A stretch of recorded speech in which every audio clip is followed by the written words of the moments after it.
The waiting rancher. Elias McGraw was a man of few words and fewer friends, a rancher hardened by the unforgiving sun that cracked the Wyoming plains, and the loneliness that had become as steady a companion as his shadow. Day after day he rose before the dawn, saddled his horse, and worked the cattle with no one but the wind and the lowing herd to answer his thoughts. But beneath his roughened exterior there lingered a hunger, a need for warmth beyond the fire in his hearth, for laughter softer than coyotes howling in the night. He had resisted the idea of a mail-order bride for years, believing it too desperate, too much like buying love. Yet as the seasons passed and silence grew heavier, he surrendered to the chance that maybe, just maybe, someone could walk into his life and stitch together the hollowness in his chest. And so he waited, pacing the length of his porch each evening, watching the dusty road for a wagon carrying his future. On the morning she was due to arrive, Elias dressed in his best, though best meant little more than a clean shirt and boots scrubbed free of mud.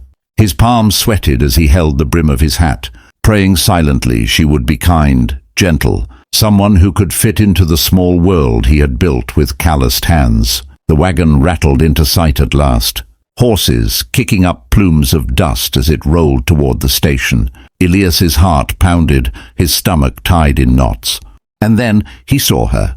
She stepped down from the wooden rig with grace, though she towered nearly half a head taller than him, her shoulders broad, her figure strong, her very presence seeming to fill the horizon itself.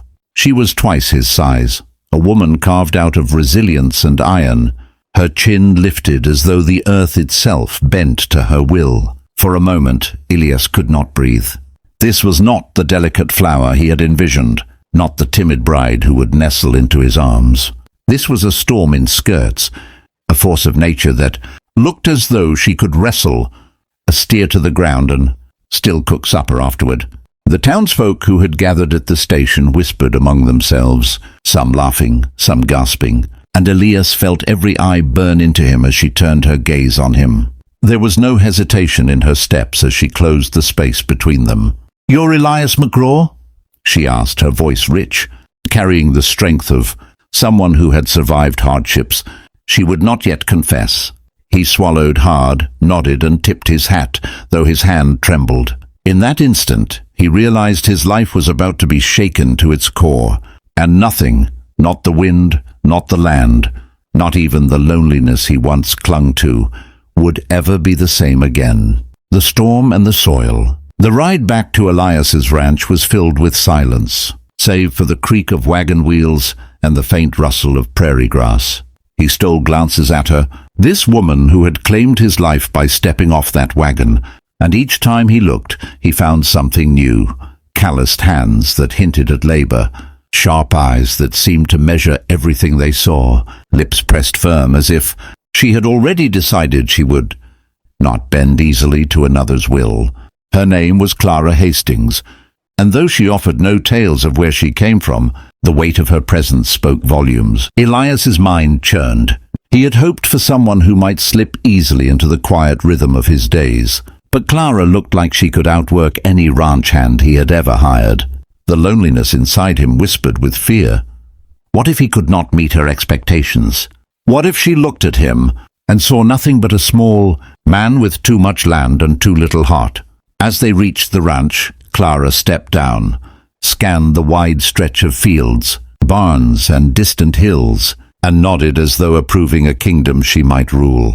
Without waiting for him, she rolled up her sleeves and set to helping with the wagon, hefting sacks and crates as though they were feathers. Elias stared, astonished, but also strangely stirred. The sun dipped low that evening, painting the sky in crimson and gold, and for the first time in years, laughter echoed across the ranch, Clara's laughter, loud and unashamed, as she scolded Elias for staring at her like she was some wild beast. He blushed like a schoolboy, muttering apologies, and she simply shook her head, her eyes softening for the briefest second.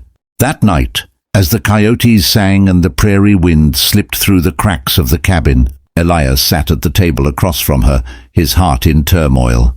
He had not gotten the bride he imagined. He had gotten something greater, something terrifying, something alive.